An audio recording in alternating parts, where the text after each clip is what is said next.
introducing the man himself. Johnny boy, are you there? Don't be telling people childhood hero because you and I are very similar ages. So don't pretend like you're a young man. And I'll have to tell you off as well, Harvey, because stop calling me uncle like I'm older than you. I know all you people in music industry want to pretend you're young about uncle and childhood hero. We're the same age, Harvey. But you're probably a big boy to me as well. The first time I ever met you, it was in Liverpool. I went to eat some food with you. I think it was in the living rooms. And if you never knew how starstruck I was, I had to hold it down on a serious level. And obviously, you were saying that your younger generation or family, they're fans of my music at the time. It was so surreal because I used to have you in my Panini book. So what I want to do, Barnesy, I want to go back though. I want to go back to the beginning, way before the football. I want to go back to Jamaica. I want to go way back.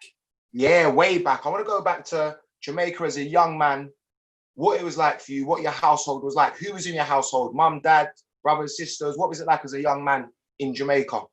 Well, I grew up in the Uppark campus, the army base in Jamaica, because my father was a colonel in the army. That's how he got sent to England as military attaché. That's how he came.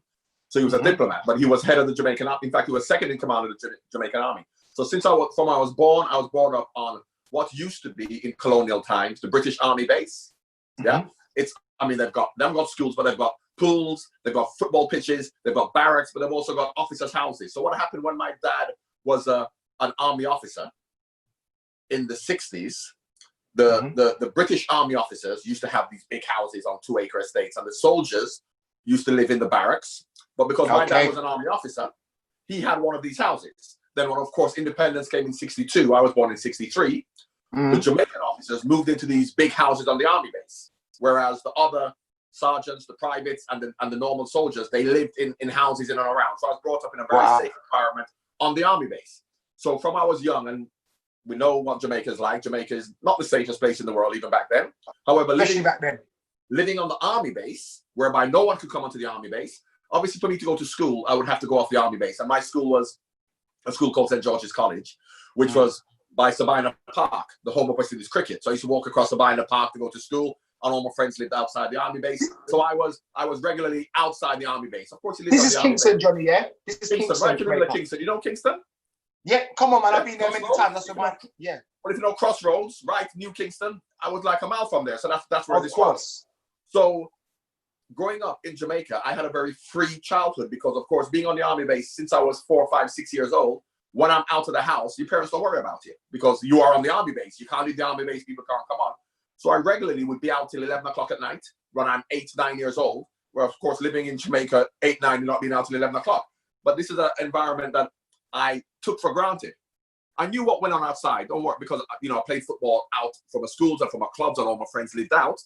But I didn't understand about, parents, you have to be careful and worry about your kids when they go out until I came to England at 13. And when I came to England at 13, and my mum and dad were saying to me, you got to come in at 7 o'clock and you can't do this, you can't do that. I'm thinking, I was in Jamaica, which is much more dangerous, and I was out till, that's when it really hit me, because I was living in a cocoon in Jamaica, really. Of course. Now, Johnny, you're a young man at that time. You've explained your environment, what it's like living on like a barracks at that time. Where did your enjoyment from football come from? Was you taking football seriously then? Did you think I want to be a professional at, I don't know, 8, 9 years old, running around the barracks, being an unruly Jamaican kid?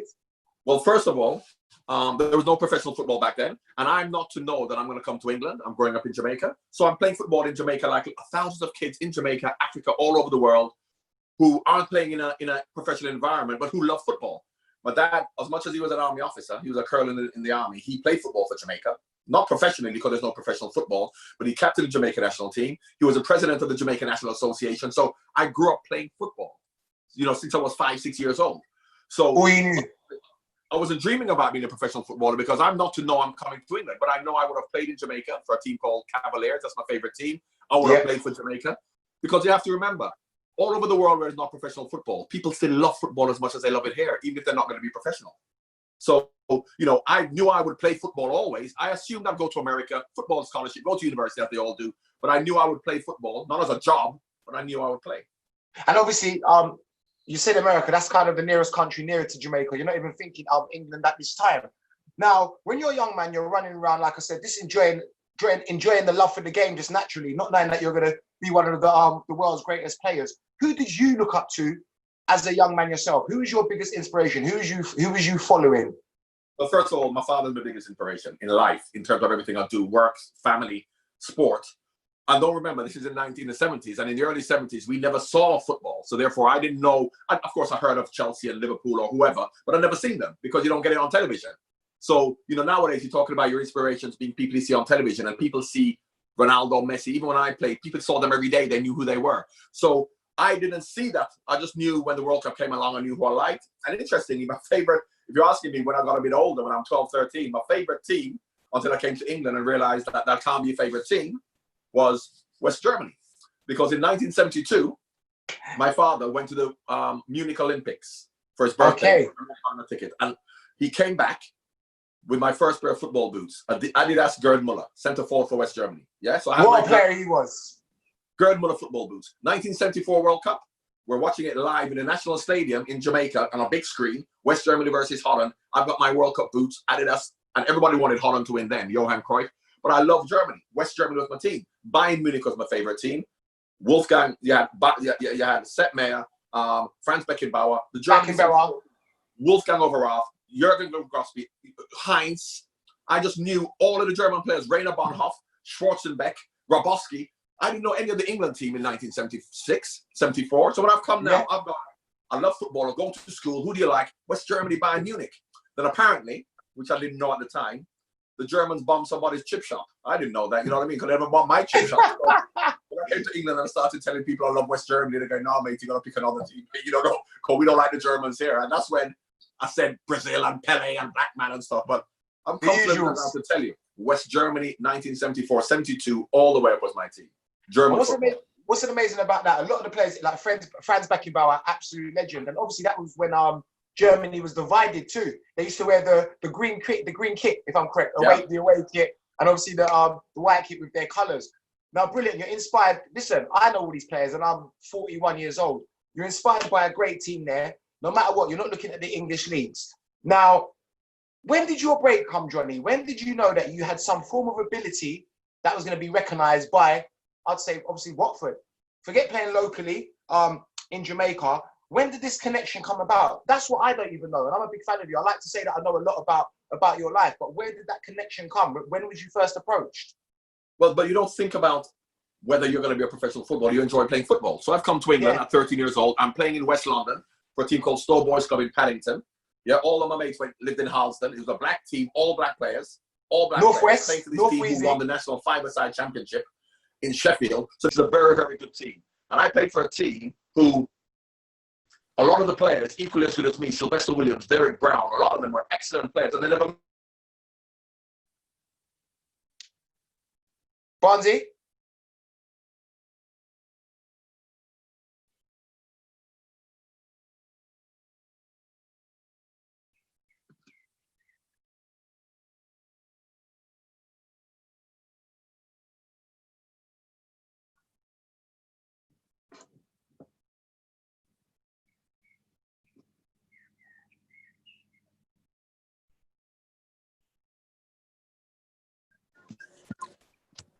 You're back there, Bonzi.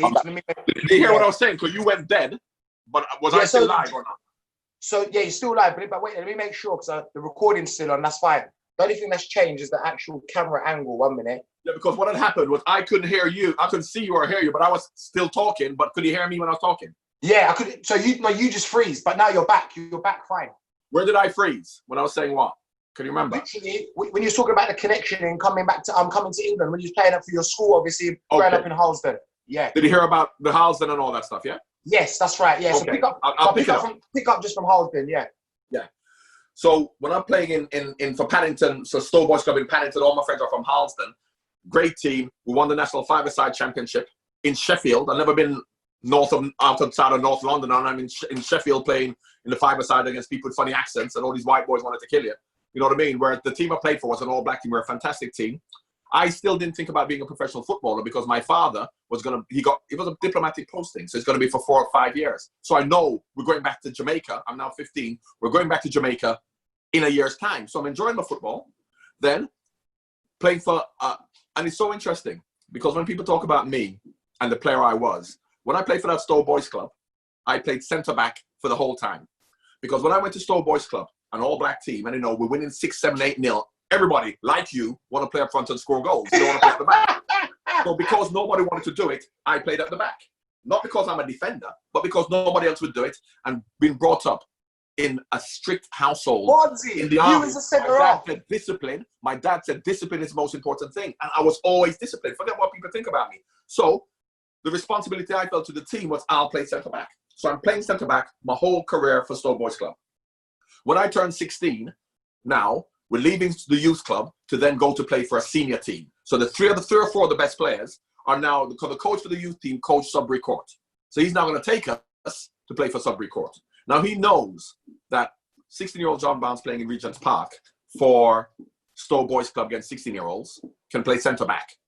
Mm-hmm. When you go to play non-league football against men in their 30s who could have been ex-professionals playing and you would have seen how a little skinny boy playing back then. Trust me. You can't play centre back against these men who want to kill you. So he puts me on the left wing. But I've always been an attacker. So it's not like I'm coming from centre back to left wing and I don't know what I'm doing, because that's my position. I'm now going to Sudbury Court. I've gone to Sudbury Court. 6 months into Sudbury Court, a taxi driver is driving by. He watches the game. He knows a scout. He tells the scout to come and watch me, and the scout tells Watford. So Watford then pick me up. I go to train at Watford, and they offer me a contract. Now, if that taxi driver didn't stop to watch that game, I would never have been spotted, like 2 or 3 of my other friends. So that is why I say, when I played, and I'm a little bit older than you, to the people who are watching, we're not the same age. There's so many good players. There's so many good players who were lost to the game of football because they were never spotted. You know what I mean? Nowadays, you've got a relationship between local clubs and schools and professional clubs. So there's no young 12, 13-year-old who's any good who will not be given an opportunity at the academy. But back then, you had to be lucky. So I went to train at Watford. My mum and dad, before I even signed for Watford, when I signed, but my dad already gone back. We're just finishing school, me and my sisters, and then we're going to go back. But Watford said, do you want to stay and play? And that's 6 months before I actually was due to go back. So until that point, I'm going back to Jamaica. So my mum and dad went back to Jamaica. I then had to stay and go in digs, 17 years old now, and sign for Watford. Wow. Barnsley, that is a massive case. A massive case of sliding doors, we call it, in the world. Just getting spotted by the taxi man. Now, your parents have gone back to Jamaica. You go to Watford. Do you remember your first day of training? Like I said, you've gone from Jamaica to West London, your local side, to now going to a first division club at the time, because it was the first division. How did you feel? And did you know some of these players and the levels and the heights that they reached, and some of the people that you'd be rubbing shoulders with? No, because obviously I'm now in England for 4 years. Yeah, being in England for 4 years, I'm going to watch Arsenal. Liam Brady, this is like 77. You know what I mean? My team that I supported was QPR. QPR, because I played in West London. QPR finished second in the league, so that's my team. Jerry Francis. I'm thinking, well, I've kind of heard of Watford, you know what I mean? And I know where it is. And I've heard of Luther Blissett, the black player. But all of the players there had come from the 4th division. So these weren't household names. These weren't superstar players. But because Watford had asked me to come and train. And I tell you, the interesting thing is I went to train at QPR for 1 month. Because I went to train at QPR while I was training at Watford. Because they haven't signed me. I couldn't go anywhere. And why I like Watford and why my parents like Watford was because Graham Taylor looked after the players. Now, I'm not a superstar kid. You didn't have superstar kids then. I'm one of the players who's come to train with the youth team. But the Watford coaches took time with all of the youth players. You know what I mean? They didn't make a big fuss, but they made sure that discipline, they looked after you, they gave you your money for the bus fare. They kept, whereas a QPR, being a bigger club, they were like, oh, well, come back and train next week. And they didn't offer me a contract. But the point I'm making is that I had a better feeling at Watford. It was a more family club. It was a club whereby I knew, and my dad was happy because of the discipline with Graham Taylor. So it was always, if there was a choice to be made, and there wasn't because QPR didn't offer me a contract, I would have definitely gone to Watford at that time. So I'm now at Watford. I've signed for Watford. My mum and dad went back. And before they went back, I had a month before I had to turn up at Watford for training and move into my new digs.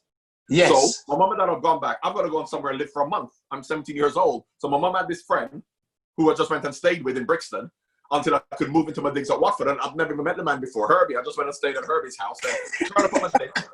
And then when I went to Watford, it was unbelievable because I then went in and I signed as a 17-year-old, not as a professional. When you go as a YTS or an apprentice at 16. And all of the first-year professionals who had signed then first-year professionals with me had been at Watford since they were 14, 15. But I've just come straight away. I wasn't in the youth team, so of course I've not just come with them.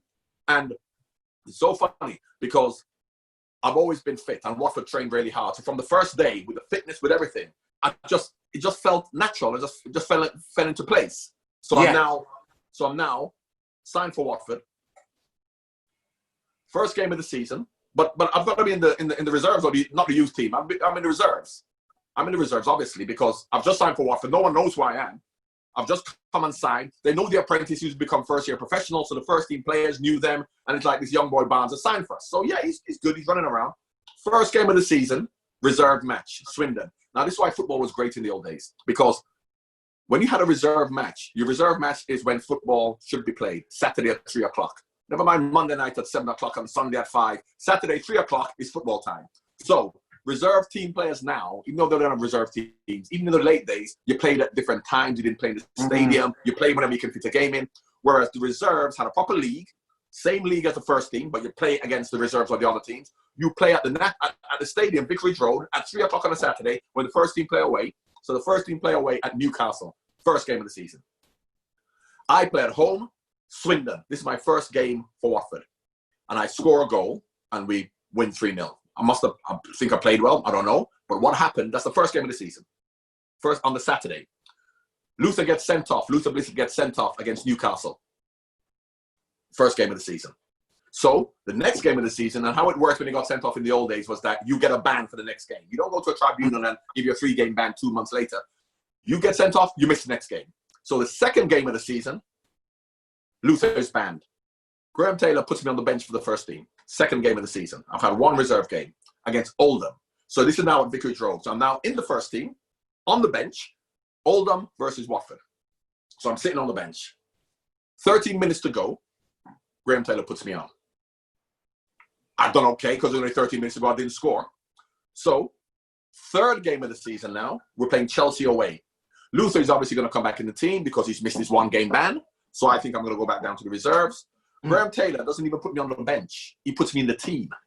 Oh, my God. So Luther comes back into the team, and he goes, you're playing left wing. Whoever was there before, I don't know who it was, but he's not in the team anymore. But that's showbiz, Harvey. You know that. You're going to make your own way in life, haven't you? So he puts me in the team, and I was never out of the team ever since. So when you talk about fate, I happened to score a goal against Swindon. My 13 minutes against Oldham, something must have happened that he saw in me. I could have, but he never saw because he wasn't there. He was with the first team at Newcastle. So it's not even as if he saw me play against Oldham for 13 minutes. But I must have been seeing me in training and know that I can actually do it. So he has so much faith in young players. So he puts me in the team. And then my Watford career just blossomed since then.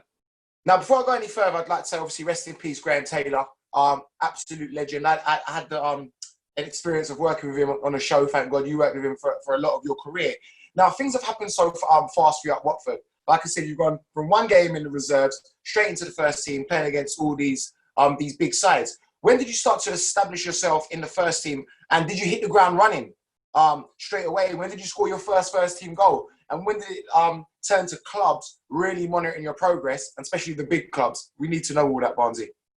Well, of course, after that, I mean, I've stayed in the first team ever since. I didn't go back to the reserves ever. I've stayed in the first team from that second game of the season, third game of the season, and I was never out the team again. I didn't go back in and come back. He kept me in the team for the whole 6 years. So I started off there, and as time went on, but things happened so quickly. Now, let me tell you, it's strange when people talk about sliding doors, talks about fate. What easily could have happened to me is that my parents have gone back from Jamaica, to Jamaica. I'm a young boy, been in the country 4 years. I go to Watford. I'm in the reserves. I can't get in the team for 2-3 years. I'm depressed because the football isn't going right. And I haven't got any family here at all. We didn't emigrate, so I didn't have any family, no sisters, no cousins, and nobody. But if football is going well, not just football, if you have a job and your job's going well anywhere in the world, you can be in Iraq. If your job's going well, you're happy. Yeah? Of course. So time to think I'm in the country, 17 years old, by myself, no parents, no family, because football was going well.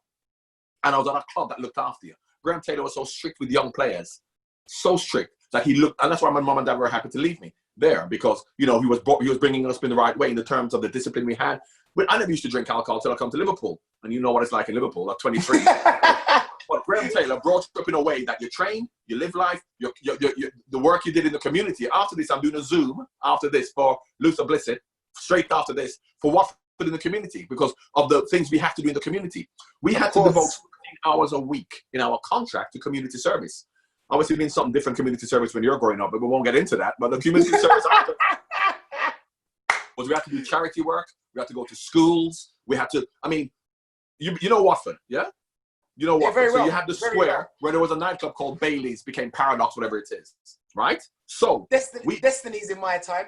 Exactly, Destiny. So that square there, we had to put a team in because come charity days when the whole town was coming out to raise charity for Save the Children, where every company, McDonald's, solicitors, were putting a team of 6 people to dress up in fancy dress costumes to have a rowing race in the thing. Watford put a team in. Watford were part of that community. We had to go into the community to do things. In Bailey's, which became Destiny at your time, we had to do a concert for the fans. Oh my So what we did gosh. for the fans. So we had to dress up and sing and dance and Elton John, and we had to do, and I did this thing. The point I'm making is that the relationship the fans had with the players, and the players had to put back into the community. Yes. Had to put back into the community. Barnsley, We did a skit. did you know who Elton John was when you got to England? I didn't know who Elton John was, but of course, as time went by, we knew who Elton was, and Elton was a real football fan. You know what I mean? And I'll tell you why we love Elton, because Elton understood, and this is serious for a while, Elton understood that for a football club to be successful, the most important man of the football club has to be the manager. Has to be. You can't undermine him by saying, I own the club, I'm going to pick the team, or I'm going to... And he understood that Graham Taylor, so Graham Taylor used to tell Elton off. Elton used to come and he used to come to the dressing room and whistle, and Elton would go, Graham Taylor would go, Elton, leave now because we're trying to concentrate. And he goes, sorry, boss. Therefore, the players see that and the players go, this man's in charge. Whereas now you see the owners of clubs who have a bigger profile than the manager, and of course you undermine the manager. But anyway, Elton understood that. But we really have to put back into the community, which is what I liked, because, you know, I mean, I'm a bit of a socialist, and that's what football is. It's about a community. So I had to... 100%. Teaches you people skills, Barnsley. Do you know what I mean? How to go forward in life. People don't realise that. It helped me massively. This is the way we've been brought up from my dad. And I'll tell you how I knew this. I'll tell you, because I grew up in Jamaica, right? And I remember growing up in Jamaica in the army barracks. I'm not going off on a tangent, but to tell you about my philosophy on life. My dad was second in command of the army. Second in command of the army. So you've got the colonels, the majors, you've got the officers. You know what I mean? The nice light-skinned brown people who are the officers. Then you've got the private soldiers who are the men. Yeah? My dad would wake up 6 o'clock in the morning to go running with the men. And every soldier I've met, I'm not talking about the colonels and the generals, every soldier I've met who've been privates and the lowest of the low, have always said to me, some of them live here in England, your dad always looked after us, because my dad knew that the power is with the people. If you want to win a war, you don't win a war with the generals, you win a war with the people. So therefore, and I always said, it's interesting, because my dad was a real army man. You know, my dad went to Sandhurst here, which is anybody in the British Army, with colonial times, had to go to Sandhurst to be an officer. My dad's best man at his wedding and his best friend at Sandhurst was Camilla Parker Bowles' husband. You know, Andrew Parker Bowles. Of course. Camilla's queen, yeah? So the history's amazing. So my dad went to Sandhurst with him. That was his mate. Yeah? Wow. So my dad was, and then my dad was classmates with all of those, because you had lots of African, because don't forget, this is before independence in the 58, 59 period. Then all of a sudden, when African countries, Nigeria, Ghana, Jamaica became independent, all of these army officers who were Nigerian, Ghanaian at Sandhurst in the British Army went back to become leaders of their own country. You know what I mean? So all the generals in the 60s and the presidents went to Sandhurst with my dad. But my dad always was the man, and the men are the soldiers. And I always say, if my dad went to war, he would die in the first day. Yeah. He would die in the first day. You know why? Because he would be on the front line with the soldiers. On the front line. That's what I was going to say. You know what I mean? Sending people to war. Winston Churchill sending man to get killed and push you over. No. My dad would have been killed. So this is what I'm like subliminally. I didn't know this growing up, but when it goes into you subconsciously because of the way you've been brought up. So I'm at Watford and I'm playing the way I'm playing, and people are going, John Barnes is an individual, great player, dribbling skills. My first responsibility was to the team. Defensively, everything. And the respect I had to have for the senior players as an 18-year-old, even if I'm playing for England at 19, and you've got senior players in their 30s who may be on the bench or in the reserves, but I still have to look up to them and respect them. No matter that I'm a superstar, because that's the way I've been brought up. So that was always my thing. So my first 6 years at Watford was incredible. It's a learning process, but I didn't have to. Because I learned that when I was young anyway. But that stood me in good stead for when I went on to Liverpool. Of course. Now, Barnes, like I said, you've acclimatized yourself to England. you're playing in the first team for Watford. You're understanding your surroundings, and also I'm knowing more about you, learning about the man that your father was. Now, I was about to say about our team, the greatest team, come sniffing. They come looking for you. Liverpool Football Club. Now, before we get onto that journey about how Liverpool came into contact with you and you started your career at Liverpool, I also got a highlight too, Barnes. You was playing football in a very, very, very racist time. And when I was at school and I was playing football, my dad, obviously being a Jamaican, always used to say, you know, this is what John Barnes had to deal with. We was dealing with it at a very, very small level growing up in South London. But my dad always used to highlight, and also my stepfather too, the kind of adversities that you dealt with way before the football just running down the left wing. That's why you were such an iconic figure to all black people. I'm not segregating no one, but just to my culture. So Barnesy, before we do get to the Liverpool journey, what was it like playing football, hearing them things on the terraces, man? Even like, you know, the banana skins and things that I heard of. What was that like for you? How did you get through that, man? Well, everybody's different. And I have to say, it never affected me at all. But let me explain why. Discrimination is somebody trying to tell you that you're inferior to them. Yeah? And because of the history of colonialism and slavery, then black people have been disenfranchised for hundreds of years. So intrinsically, we have embodied that ourselves, as much as we never went through that. So we understand that. However, look at the environment I was from. I'm from a middle-class family in Jamaica. Yeah? My family, my mother's side of the family, never mind my father, started the first Jamaican government, the JLP. Yeah? They went to university. They're educated black people in Jamaica. Light skin, as we know, educated light skinned people who were middle to upper class, who felt equal to everybody else. Now, when you talk about conditioning, me growing up in Jamaica, in a middle-class family, going to the school I went to, mixing with the people I'm mixing with, at my father's funeral, there were two prime ministers were at my father's funeral. They came to my house to give a talk about how great my dad was. So this is where my family are from. How do you think I felt about poor working class Jamaicans being a middle class Jamaican? Because of what I was wrongly told. This is the education we've learned. So I've been wrongly told that these people are inferior. This is what we hope. This is what we've learned. And it's the same thing in Africa with the African leaders. So I'm young, growing up, and while I'm playing with all the black kids in Trenchtown, I used to go playing Tivoli Gardens and Trenchtown, because that's where, because playing football as a young 8-year-old, I'm not playing with, none of my middle class friends play football. And then they get tough. If I had to go, so I'm out of the army camp because I'm playing football with my mates. I'm in Tivoli Gardens, Trenchtown, Arnett Gardens, and if you can play football, they love you.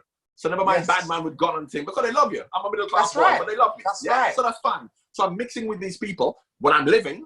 However, when I'm at home and I'm going to a party or people come around to the house, these aren't the people coming around. They're middle class people, right? So first of all, you have to think, how does that make me feel in terms of my self-worth in relation to everybody else?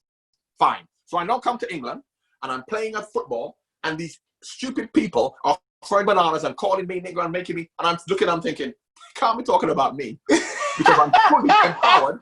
You can't be talking about me. You must be talking about somebody else. Now, Harvey, it is not right. It is not wrong. It is who you are because of your environment, because of your experiences. Now, I always use Ian Wright as an example. Now, if Ian's from Southeast London and the way he's been brought up and seeing with his family, or the way he is in his education and the fact that, you know, maybe his cousins and his friends and his families could never get a job and stuff like that, the way he reacts to that will be different. But the way I reacted to it was like, these people can't be looking at me like, so therefore it really wasn't a problem. So people say to me, oh, you know, you must have been hard to bite your lip and to really feel how terrible it was. No, never, because it never affected me.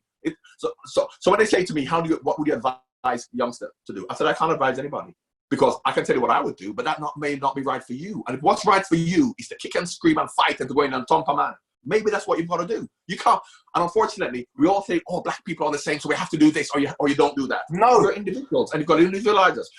So, and I was fortunate that my response to it was the response that you were told you had to have. Because I know so many black players who were lost to the game of football, not just because they weren't spotted, but when they made it, some man said something to them, they're going fighting. And straight then away. if you did that, you're the one who gets kicked out. Because you get it from your teammates in training. Exactly. You get it from your teammates in training. And then what you're going to do? Because I know so many players, and that is why I know that a couple of my friends who I played with for Stowe Boys Club, equally as good as me, I can tell you. And they had trials and had been to clubs, and I know one of them in particular, you want to meet him. Sylvester don't mind me calling him name silly, because it's called silly all the time. And I said, you couldn't say that to Sylvester as a 16-year-old boy. Sylvester would be training, and if a 50-year-old white coach, Sylvester was going to want to fight him. You know what I mean? So therefore, I know Sylvester would have had problems. That's why he never made it, because he had a lot of talent. So I was fortunate that my character meant that people will go, that's the spirit, lad. Keep your chin up. They can't get to you. And I'm going, no, they're not. They're not. That's it. Yeah, that's it. Put on a brave face. And I never put on a brave face. That's who I was. So it's not the right or the wrong way to deal with it. Of course. And of course now, we're coming full circle now where people are talking about the way to deal with it, walking off the pitch and all that kind of stuff, which we can be here forever. And I'll come on again to talk to you specifically. Definitely. Because this is about me. I want to come on again to talk specifically for an hour to talk about this. Barnsley, when I go back, because obviously this show is actually filmed, it's a YouTube format, and obviously due to the situation, we've had to do it like this. But we're gonna, when we do the TV one, when you come down to London properly, we're gonna go proper in depth about that situation. And we're not talking about football at all, just about this. That's right. That's right. Do. So that's why I would go on forever talking about this. But obviously, because I've gone on for a long time now, we're gonna get back into football matters. So I'll then say, then of course, so that then happens whereby the way I responded to it was that it was like water for ducks back. And interesting now, when you're talking about Liverpool, I played for England before I even was at Liverpool. And I played for England for 1 year with a Jamaican passport. And I've had an English passport. See, Barnsley, I've got to cut you there because these are things that I don't know. And obviously, it's hard to pick up exactly how your career went. So when you scored that well-renowned goal that we all tried in the school playground against Brazil, was you at Watford then? At Watford. That's 84. I went to Liverpool in 87. You see, people don't understand my 6 years at Watford and what I did at Watford because, of course, Liverpool kind of overtaken that. But I had 3 more years at Watford. 3 more years at Watford. Now, I'll tell you, my first year at Liverpool, at England, I'm playing for England, but I've got a Jamaican passport because I didn't emigrate. I'm not a British citizen. I've come on a diplomatic passport. I've got a Jamaican passport. But back then, nobody really cared. You know, Tony Cascarino played for Ireland, and he weren't from Ireland, and James Baxter and people like that. So back then, they didn't really care. So even when I played for England, and I had a Jamaican passport, the only reason I got a British passport, there was one reason I got a British passport. Because my first year playing for England, every time we went to Russia, Czechoslovakia, and we just went on a normal British Airways plane economy. You know what I mean? Back then, they didn't have private plane, no problem. So we just went to normal people, right?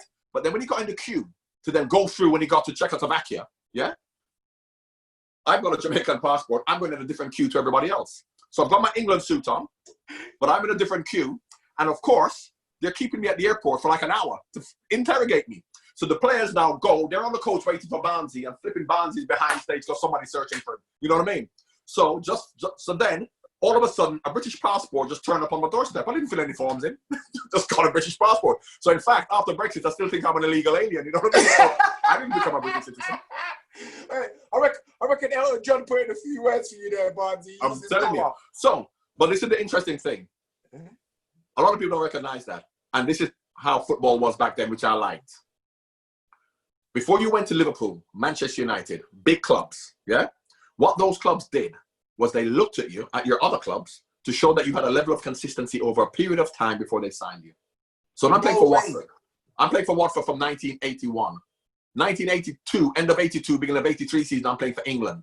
84 score, I'm getting to Brazil. I don't get a transfer till 87 because these clubs want to make sure that when you come to a big club like that, we're not taking any chances. You don't be inconsistent like you see players now. What happens now is a player plays for 6 months, plays well, £50 million transfer. Then he sees inconsistent. So, John Aldridge, Oxford, scoring goals for 6 years before I went to Liverpool. Peter Beardsley, 5 years at Newcastle, scoring goals. So they didn't just sign you because you had 6 good months. And that is why I'm glad that I had my first 6 years at Watford to then show you can do what you do.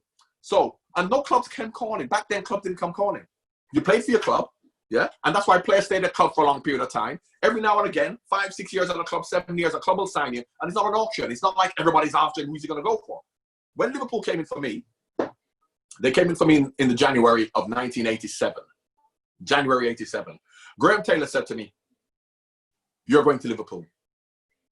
He never said, "Oh, you want to stay and help us, blah, blah, blah." He said, "For your career, you've got to go to Liverpool. But you're not going to go in January because you're at Watford. We're going to wait till the end of the season. So you're going to go at the end of the season." So end of the season came, I went. Because he still saw us. Me, Luther, went to AC Milan in 84 as his boys. So as much as he's got a responsibility to Watford, he's got a responsibility to his boys. And if he feels my career would be better to go, he would say, "You've got to go. Nigel Callahan left." So he would help you as a person as well. That's why he was a great man.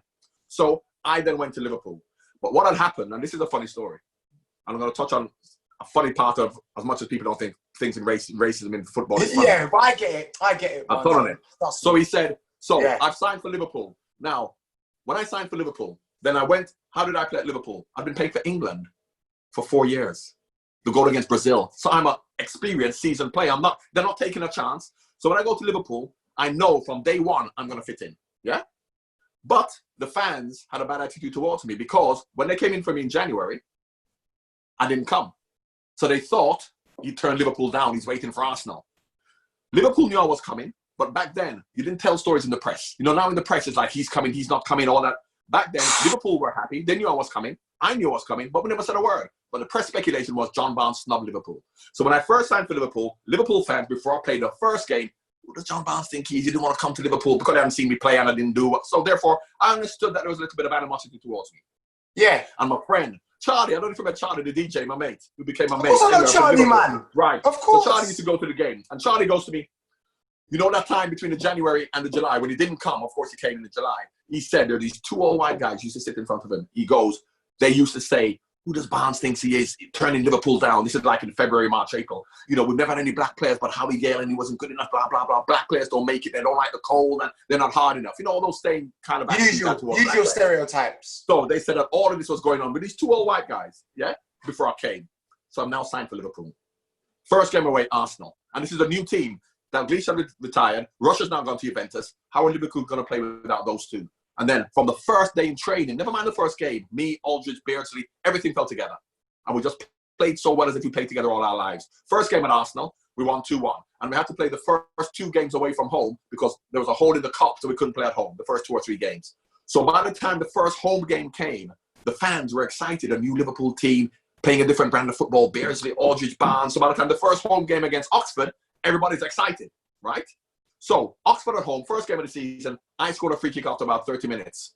You remember those 2 old white guys that I told you about? Charlie said, and this is no room of irony, and this is where the funny part of racism comes in. The first one looked at the other one and he goes, when I scored the goal, he said, he's not as black as I thought. Now, what he could have meant, brilliant. The color of my skin. He could have meant the light skin, you know what I mean? But he said he wasn't joking. He wasn't joking. He just went, yeah, he's not as black as I thought, you know, after I'd scored. And then since then, I've always said, yeah, you know, I'm not as black as people think. But that is fantastic. You've gone to my club, man, Liverpool, the greatest club in England. You've been there for a very long time. You've won everything there, Barnesy. You've won everything at Liverpool minus a European Cup, obviously. Now, you made it cool for a young black boy to be running around the playground, being a left winger, having your name on the back of the shirt. If it was names at the back of the shirt, he's probably shouting your names in the playgrounds around them times. Now, obviously, you're at Liverpool, you're established. You've won. When was your first title, your first league title? Did you win an FA Cup before a league title? Was the first year? No. The first year at Liverpool won the league. So look at that. You've gone from, your life hasn't stopped since you've come from West London. You've gone from West London to Watford, 6 years at Watford, 1 year at Liverpool, and you've won the title. At any time, has this hit you, Barnesy? Has this hit you, what you've achieved? But don't forget, when I was at Watford, my first year at Watford, we finished second in the league to Liverpool. Man United finished third.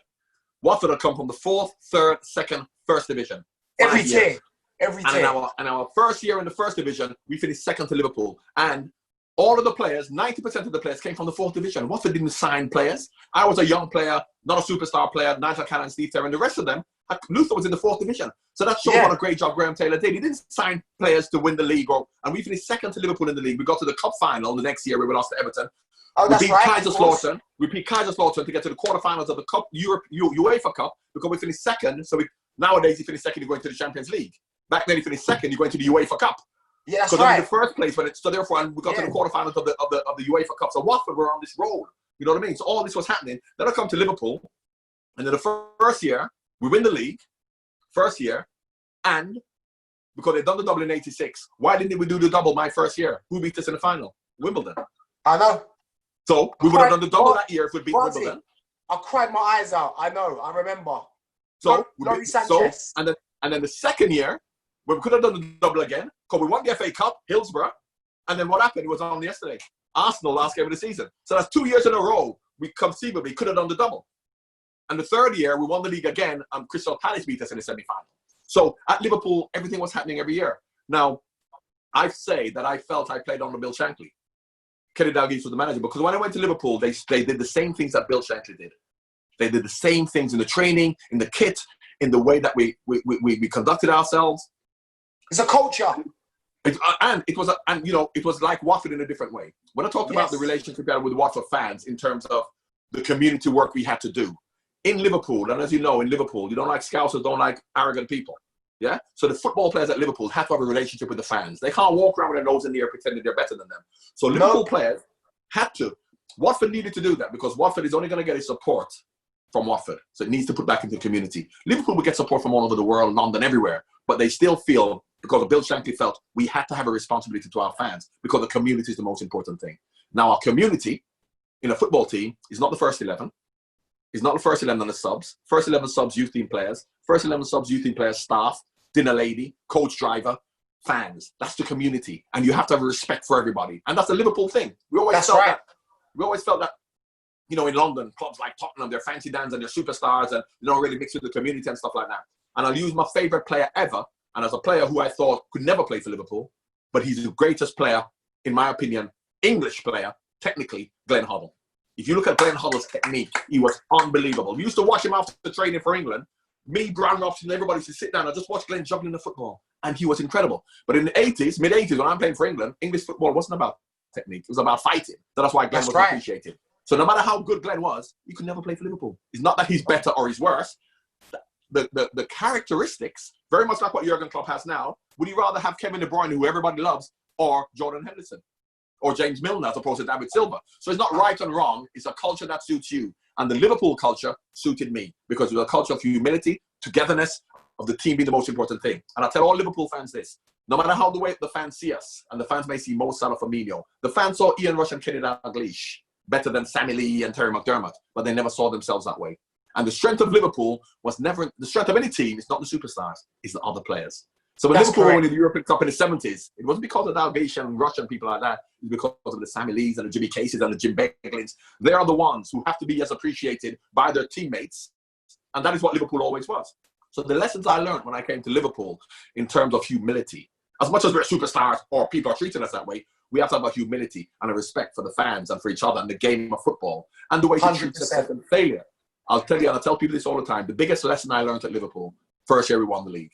That first year, 87, we won the league. I came in after winning the league. Straight away, after winning the league, Ronald Moran had the winners' medals in a box, yeah? And he just put them on the table in the middle of the dressing room, and he went, well done, lads. Pre-season training July the 3rd. We didn't get carried away with it. You don't get carried away with the successes, because the repetition of success is what's important, not doing it and then never doing it again. And how do you keep that hunger to do it again? Is after you've done it, forget about it. Yes. You get your number one, 21 seconds, and all of a sudden, what are you going to do? You're going to say, we've had a number one, we're not doing anything. No. So, but it's also the way you treat failure. Where you treat failure, because the next year, we lost to Arsenal. We lost to Arsenal last game of the season, last 2 minutes. It was on Saturday. How do we feel? Heartbreaking. We come in, losers' medals in a box. And all Ronald Moran says was, lads, it's been a long, hard season, because it was Hillsborough as well, so we're depleted. And he just went, pre-season training July the 3rd. Because had we wallowed in self-pity and despair, because we lost the league in the last 10 seconds, we would not have raised ourselves to win the league like we did the last year. So what we do when you perform, you win, you study, whatever you do it with integrity, honesty, and if you're successful. If you're not successful, and you know you've done it with authenticity, you carry on. Definitely, Barnesy. Now, Barnes, I want to talk about, listen, you became an icon at Liverpool. No mystery to anyone. Salute for what you have done for that club. But what I want to talk about is the latter stages at Liverpool. As time started to go on and you became older, you switched positions. And this is when I said, this is what you call a ball player, especially at the time when you played in the early stages. It was about, hard tacklers, tough centre midfielders, Steve McMahon, Vinnie Jones, all that type of culture. That's the way British football was. Yeah. Now, like I said, when you got to the latter stages of your career, you've done so much damage down the left wing. I don't even need to talk about that. The visuals are there. We've all seen it. Whose decision was that?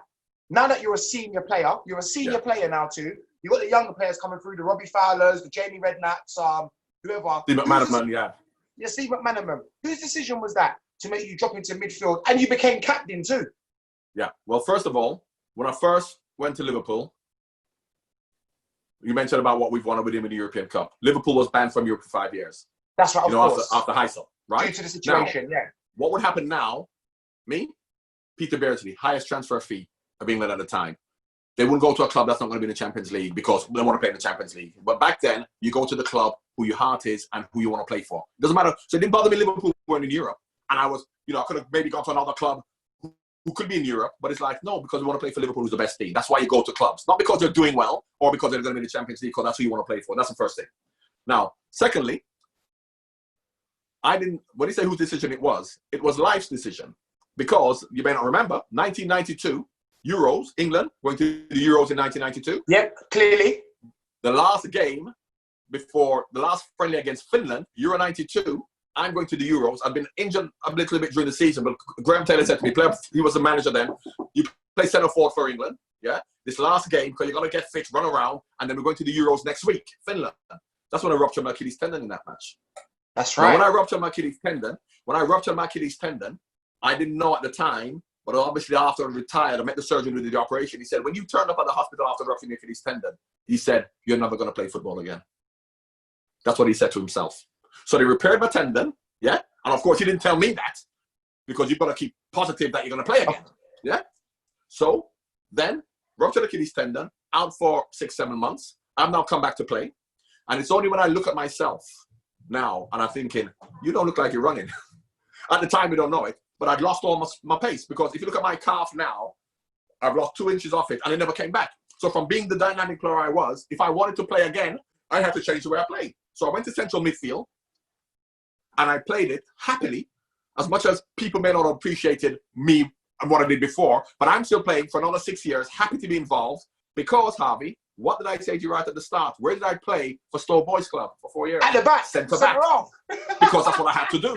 That's what I had to do. So if they say to me, now you're going to play in midfield, I'll go and play in midfield. If they say go and play right back, because my ego isn't big enough for me to then say, I'm John Barnes, superstar, I want to play on the wing and I want to do this. I say, what do you want me to do? And that is why my second favourite player behind Steven Gerrard, modern player in the last 10 years, is Wayne Rooney. Because I remember when Sir Alex Ferguson in his last year, because Rooney, when he talked about Man United lacked ambition and they had to give him a 250 grand a year contract because they needed him, under different circumstances, like what they did with Jaap Stam and David Beckham, he would have got rid of Rooney, but he couldn't because football was changing. But he remembered that. And he thought Rooney was disrespectful, blah, blah, blah. So what did he do in his last year? He messed Wayne Rooney around. He played him right back, played him centre back, played him centre midfield. And then Rooney wasn't playing well because he's playing out of position. But did Rooney come playing? No. He played. I remember Wayne Rooney chasing somebody back to make a last-ditch tackle as a last man when if he was messed around by Sir Alex Ferguson, and he's a superstar as he was, he can go, I'm not going to do that but he doesn't because he does what's right for the team. So for me to continue to play, and I was quite happy for me to get the ball, to give it to Redknapp, give it to McManaman. You go and do what you do, what I was doing, and the fans are going to go, look at what Barnes doing. I'm going to say, fine, I'm part of this team who are helping them. So as much as fans then were talking about Barnes' finisher, he's not doing what he's doing, and because of my responsibility, that is why I became captain of Liverpool. And it didn't bother me at all. Now, Barnes, obviously I know a lot of Liverpool players that's played with you that are good friends also, and there was no mystery, man. He was a big character in the dressing room, very inspirational, and you helped a lot of young players too. There's a lot of young players like Steve McManaman, like the Jamie Redknapps. I seen Jamie Redknapp doing the interview talk very highly of you, the way that you pass on your knowledge. Now, I don't want to talk about any team after Liverpool. I know you went on to, because I always call it on the way out teams. to me, don't be telling the Jordans that, mate. I'm telling you, you know what it's like up in Newcastle. I know they kill me, but listen, no disrespect to all the clubs that you played for. Jokes aside, like I said, you was a big character. Now, we could sit here and talk all day, but you came out of football, Barnesy, and one thing I like about you and what you showed me as a young black man is that you didn't use your colour as an excuse. You was a very affluent man. You could talk very well, so I thought he's got to have a career in punditry at the end of this, or doing something within the game. And I think when we was watching young black players, no disrespect to the black players, and they was very quiet. You know, it was easy. Like you play the game and you just stay in the box that you are, and they wasn't very outspoken or said much. Now, Barnesy, you're like me. You're very opinionated. Could be controversial at times because you say it how it is, but how are you just enjoying the media side of life and all the things that it brings? Because people now are very word sensitive. You have to be politically correct. How have you found it being a pundit now from the early days when you retired from football into the way now people are just so sensitive in this social media era? Well, look, when I was a young man, and I remember my parents saying things to me, and I was like, that's in your day, Dad, Mom. Now it's different. You know what I mean? So as much as in my time, either as a young pundit, 20 years ago, whatever it was, and of course things have changed, and I'm very easy to say, no, because what should happen? Because when I was there, this is what we should do. So I understand that times have changed. I don't necessarily think they've changed for the better, but my dad didn't think it changed for the better either, you know what I mean? So, but we have to move along with the times. So that's why I'm quite happy that I am coming into the twilight of my life as well, but my working life, because I don't think I could be part of what's actually going on now in terms of what's happening. Because my thing about it now is that, and that's why I really want to talk a little bit more about this, solely about this. We'll go deeper into it. Because now what's been happening in the last 2 or 3 years is we're now being told how to react to certain things. Yeah? To certain things. And I think that balance is important. And we are not balanced. Either we go too far the one way or too far the other way. People are talking about, either everything is racist or nothing's racist. You know what I mean? And unless you toe the party line and this is what we have to do. And that is why, just very, very simply and very quickly, that is why even something as simple as much as there's lots of nuances around this, and there's lots of other examples, lots of things we can use, the whole idea now about players walking off the pitch and what we should do. And I listen to these commentators, and I know these commentators and ex-teammates of mine and ex-players of mine who are now advocating that, yes, we're going to walk off. And I know they don't think it's the right thing to do. But because they don't want to say that, even though they think it, because if they say that, people are going to say you're racist, you should walk off the pitch. I know a lot of the commentators on television are now saying, yes, this is what you should do. And I'm like, well, hang on a second. You weren't saying that 2-3 years ago before this narrative has come out. So just to use this as an example into political correctness or what we feel we have to do. I'm not an advocate for walking off the pitch. But when they then said, that is what we're going to do, I said, well, I don't think you should. But if that's what you're going to do, do it. If you're going to put your head above the parapet, you either put it all the way or you don't put it up at all. So now we then say, this is what we're going to do. We're going to walk off the pitch. So Bulgaria, 3-step protocol in Europe. And here's the thing. There's a 3-step protocol in Europe, Bulgaria, Montenegro, where they don't have any black people. Yeah? But there's a 3-step protocol UEFA's put in place to protect black players, but there's no 3-step protocol here in England. So we're now, in England, calling on UEFA to ban these countries because they're not following the protocol. And they said, well, what about the protocol? We don't have one here. So, of course, through expediency and people looking after themselves, we don't want to do it here because people get in trouble. As much as I don't think it's the right thing, so I said, do it. So Bulgaria. The first step, what then happens is, over the tannoy, stop racist chanting. Tannoy came on, stop. Second one, take the players off the pitch. Took the players off the pitch. Third one, you're supposed to abandon the match if it goes on. So we did the first two, and we didn't do the third. And we continued. And why was that? Now, we can't accuse anybody of anything because, of course, the lawyers are going to be on to you and me because I've had to then say something else. Of course, but, I know. However, let's just make an observation and say it must have been a coincidence that it wasn't observed because we were winning 4-0. Now, had we been losing 4-0, what would we have done? Now, that could be a coincidence. I'm not accusing anybody of anything, but in the last year, I've been studying it. I'm studying it. There are 3 incidents I'm going to tell you now, which you may not be aware of. A team called Ryland played Wythenshawe in the non-league cup final. The black goalkeeper was getting abused. Yeah, I know about that. So they abandoned the match. They were losing 3-0 at the time. They abandoned the match. And the coach said, because I saw the pain in my black players' eyes. I remember a while ago, a couple hundred years ago, when people went to Africa and said, we have to civilize and look after these people because they can't look after themselves. So therefore, we're doing them a favor by colonizing them because they can't look after themselves. So when I hear a coach saying, I looked into my black players' eyes and I saw how upset they were and I felt I had to protect them, kind of reminded me of that. But that's anyway. So I can't accuse him of doing that. So second time, Dover are playing Hartlepool. Dover are playing Hartlepool. Hartlepool are abusing Dover players, but they decide to carry on because they don't want the Racists to win. They were winning 2-0 at the time, but they decided to carry on. Whereas if they were losing 2-0, who knows what could have happened. Exactly. And then Haringey, that you know, we're playing Yeovil in the FA Cup this year. Yeah. And Haringey Borough walk off the pitch because there's racist abuse. That's right. Yeovil came off with them. And if you would have thought, isn't that great? Yeovil are supporting us. But the game didn't get abandoned. They replayed the game. And the Haringey coach said, I had to come off because my players are getting racist abuse. They were losing as well, by the way. So we had to come off because they get racist abuse. It's a disgrace. Replay match. Okay, replay the match. They replayed the match. Yeovil won. And when Yeovil won, the manager of Harrogate said, yeah, but I think they should have been kicked out after the first round. See? The No, I consistency. wonder if he walked up. Not criticizing. Not criticizing. No, not a criticism, just an observation. I'm just saying. It doesn't Now, you know what I'll do, consistent. Harvey? You know what I'll do? I'll agree with them when you're winning 4-0 and you walk off. Okay, exactly. Now, you know, Jordan, England player, you know what he said after the Bulgaria game? Why we didn't want to walk off when it continued? Because we didn't want the races to win.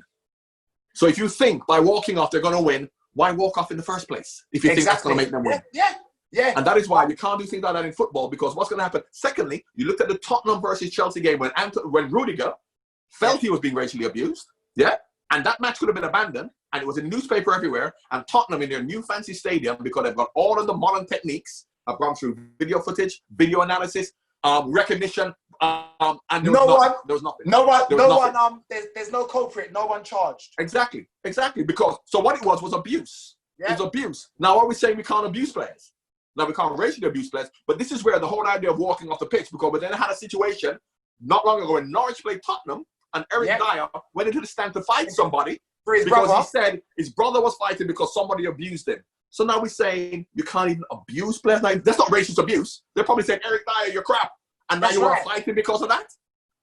Where is it going to end? So, John, in the most nicer way of putting it, like I said, it's just got to be consistency. For a player like yourself that has played and observed the game, we're not criticising no one, let's make that clear. We're just observing different situations. But I think the big thing that we all want as multicultural players, not just black players, is just some form of consistency would be nice. But you know what I want? If you just give me 2 minutes, I'll end on this.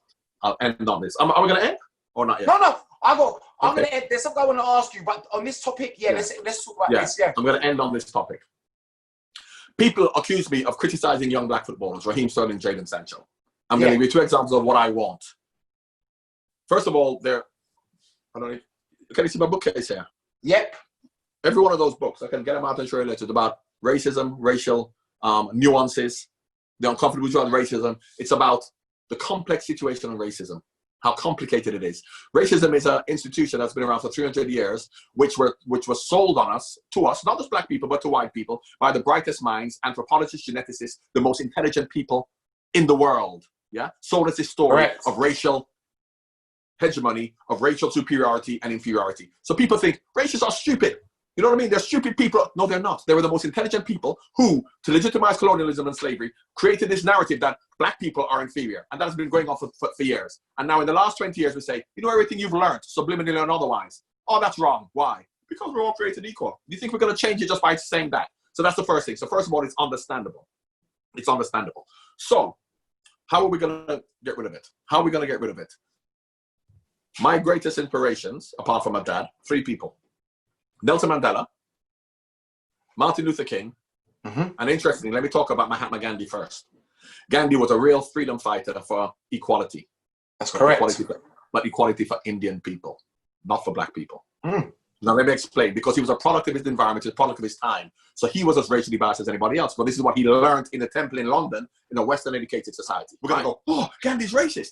No, that's what he has been conditioned to think. Although he's fighting for equality, and he's a great fighter for equality, because of the way he's been conditioned to think, even he thought, so if the great Gandhi will feel black people are unequal, how can the average person? So that's the first one. Now, why I want to mention the other 2, Nelson Mandela and Martin Luther King. What were they fighting for? Martin Luther King, pastor, he could have a great life, making money in America. Nelson Mandela is a lawyer in apartheid with black people, can become a millionaire because how many black people are going to court? So is he fighting to make more black people lawyers? Is Martin Luther King fighting for more black millionaires to become businessmen? No, he's not. He's fighting for the little man. Mandela is fighting for the average man in the street. Yes. Martin Luther King is fighting for Rosa Parks to be able to get a bus. Yeah. Not to say that we need somebody to get a job in the big corporations in the cities. And he says, yeah, if they get a job in the big corporations in the cities, how are they going to get there if they can't even get on a bus? So let's fight for them to get on a bus.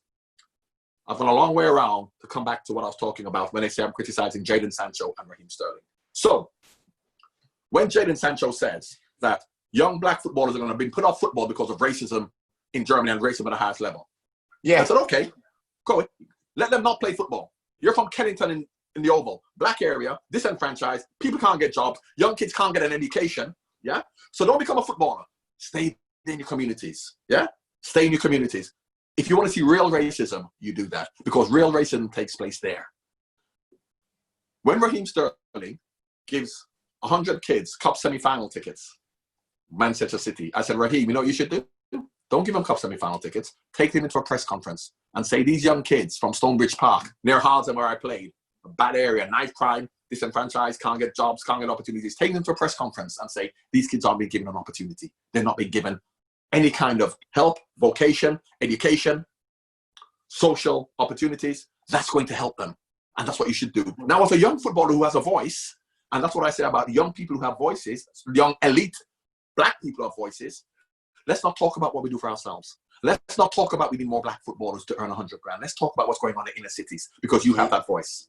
But and that's what Mandela did. That is what Martin Luther King did. They could easily have said, let elite people like me. So I know that we want more black managers.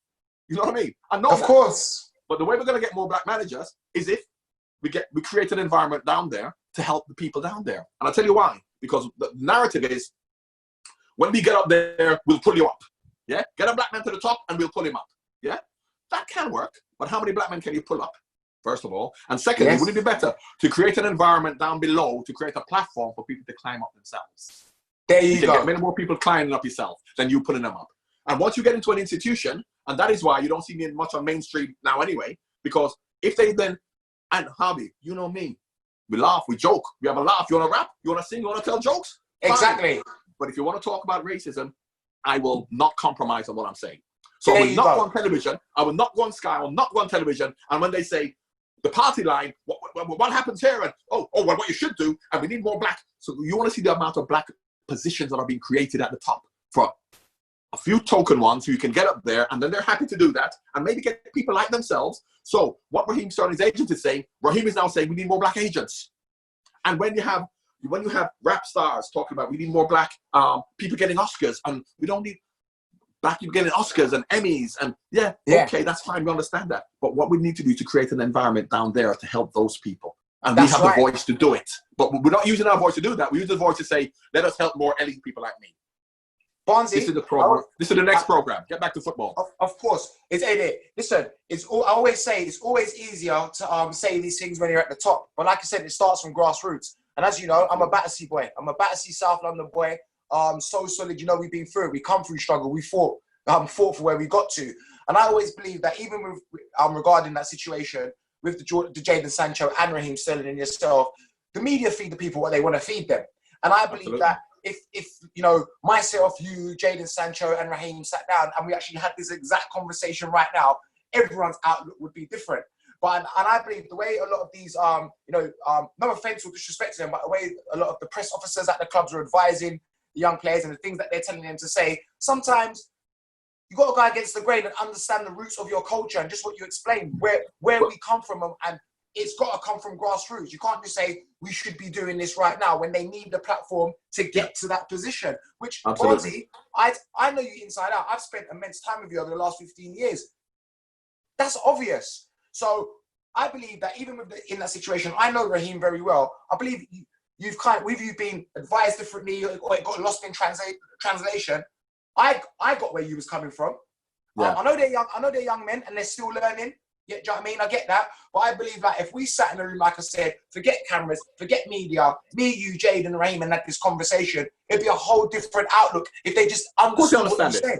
Because all they're doing is they're feeding bullet points. When you do an interview as John Barnes, they miss out this whole conversation, what we've just talked about. That's why I say John Barnes criticized. John Barnes says. And John Barnes says that.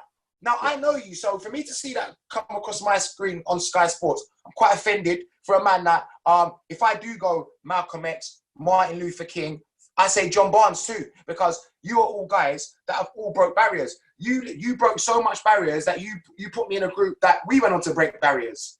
Of everything that they told us we couldn't achieve, we achieved. You said we couldn't be in a room with these people. We went and won a Brit Award. Do you understand? Because I have the same mentality as you, but it's a knock-on effect. Like you said, the grassroots, because I learned that from learning about people like your experiences, and you was a big name in our household. Like, I'm going to go back. Sorry to go off the point. You talked about Righty and how he would react to a situation. Now, do you know now why this situation makes sense? Because I now understand your upbringing. and the kind of person your father was and the kind of people that he was around. Do you understand? Your dad opened his mind. Right, he's grown up in South London, the same place as me, same area, anger, the hood, the ghetto, and all we know how to do when it gets heated is lash out. I was Ian Wright. I was him. Oh, absolutely. So, Harvey, I remember the game. I saved your life once. You remember I saved your life? You don't remember? Of course, when I got sent off on TV. Yeah, but not because you got sent off. Because you remember Newcastle, because obviously you're a bit young to know, after you came off and Tony Colton was the goalkeeping coach for the other team, and you wanted to fight Tony, and let me tell you, you do not want to fight Tony Colton. I'm telling you. I know. I'm telling you, because again, Harvey, calm down. Bro, do you know the joke, John? Do you know the joke about it? Yeah. The next, about 2 weeks later, I've seen Luke Young. You remember the right back who plays for Tottenham? Yeah. I've seen him in my local gym, and he's walked up to me with his kid and he said, "Harvey, I know you can have it, mate," but he goes, "There's a line." He would have absolutely killed you, and I went, "I know." You know Mick Halford. You're the Mick Halford. No, Tony and Mick and Lord Blake. Tony Cone, Lord Blake, Mick Halford. They used to, and I'm telling you. So I was I'm telling you, that's the scariest I've been, and that's because I know that in a situation like that, you know that you used to watch Def Comedy Jam. Yeah? Yes. And all the black comedians talk about, you know what I mean? And the white man, you got to fight the white man, blah, blah, blah. And you got to show for your brother. You got to fight for your brother. And I know if you and Tony fight, I would have been under pressure to come and help you, my brother. But I'm telling you, I ain't helping you. You're on your own. Ozzy, one more name, Terry Hurlock too. Terry Hurlock. They was all lunatics. And I'm telling you. Listen, I don't know what I was thinking, but thanks for saving me anyway. Before we go, I'm going to talk about one thing, and then I'm going to throw just a few quick fire things of how you was feeling in this situation. They're quick fire, but I want to talk about one thing, and you literally just touched on it a bit. Now, I can say one thing to my children. I've scored at Anfield, and I didn't play for Liverpool, but I scored in the Tsunami game at Anfield when I played against you, against Bruce Grobbelaar. I'll take that to my grave. That, you know, I've done something that you've done every week, but it's a massive achievement.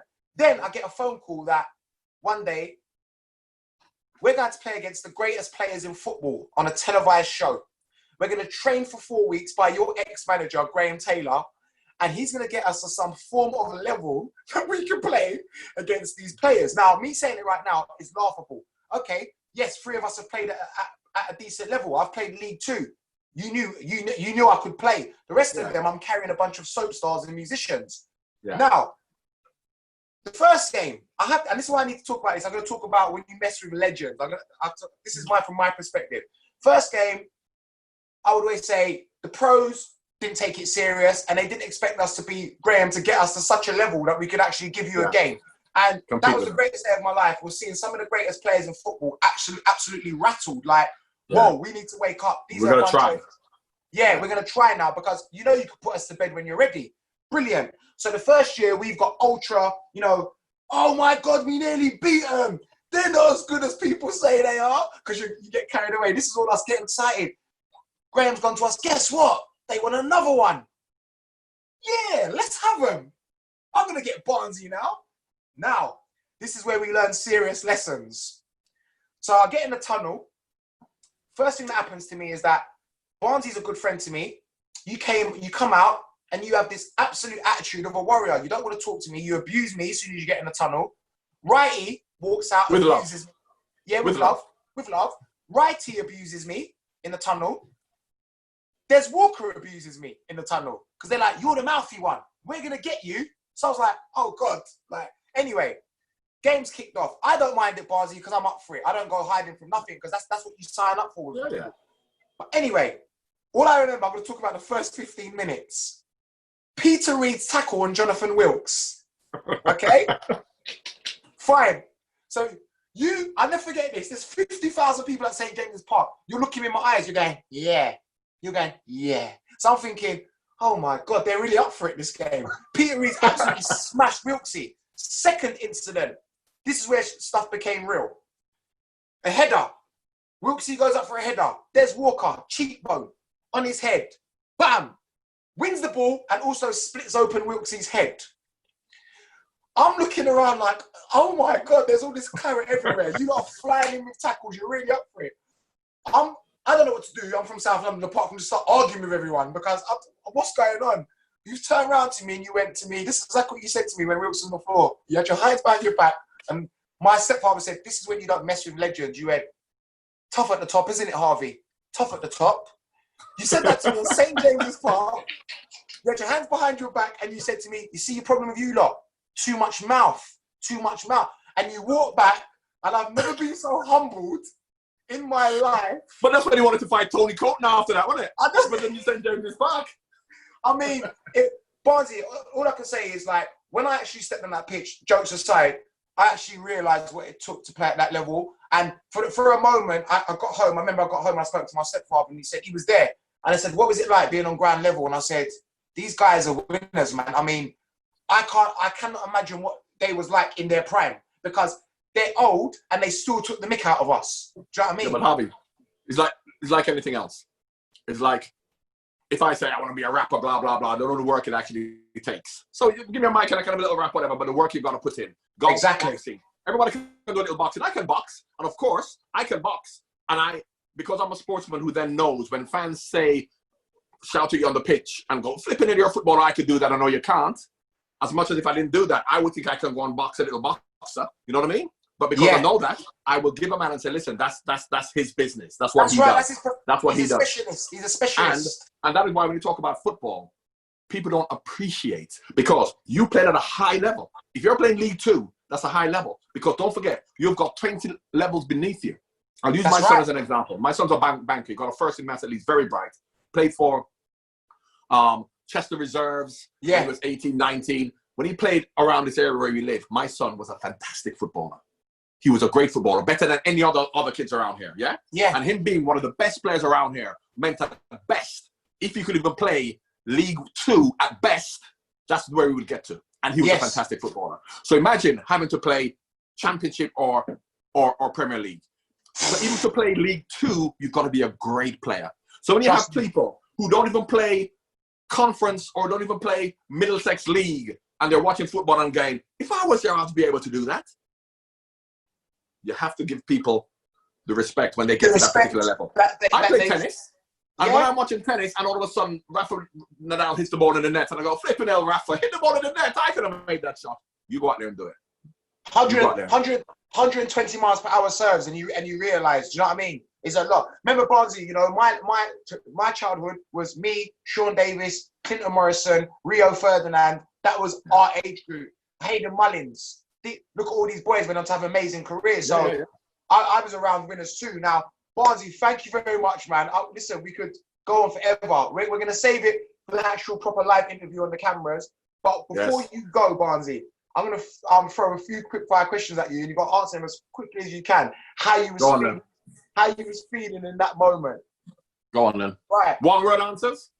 You can say a few lines. I'm not that brutal. Go on then. You pick up the ball against the greatest team, Brazil. Yeah. Brazil.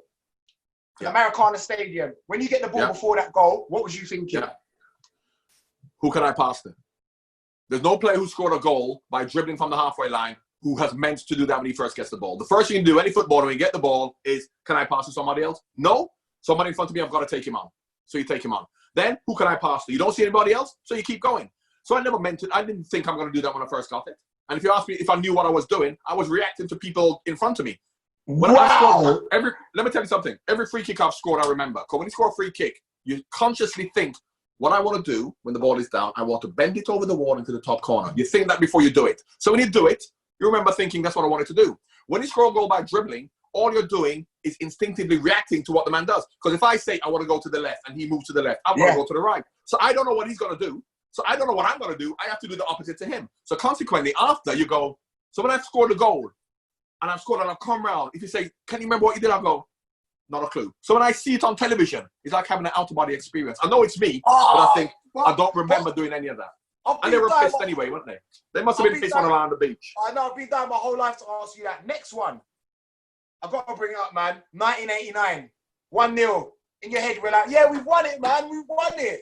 And remember, I was a young kid crying my eyes out, and then Mickey Thomas goes through. Little deflection off, was it Steve Nicol, the deflection? And then it broke to him. Yeah, ricochet. Yeah, and then Ray Hounds coming back to tackle him. Yeah, and then he dinks it over the keeper.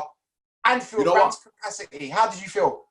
think about, of course we were disappointed, but think about what had happened. So what had happened was, that was the year Hillsborough. So after Hillsborough, yeah, we never played, right?